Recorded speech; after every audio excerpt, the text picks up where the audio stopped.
Hello there everyone, welcome back to our channel again. In today's quick video, you're going to see how to share YouTube video to Instagram story.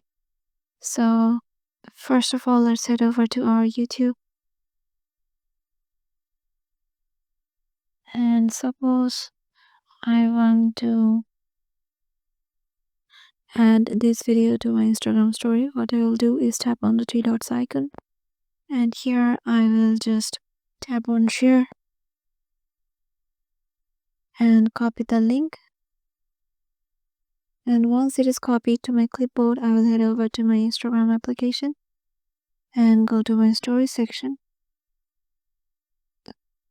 And here I'll just head over to my camera, click any picture,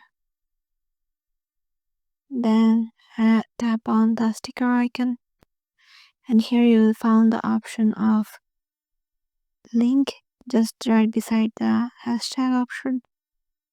And here just paste the YouTube link and tap on done.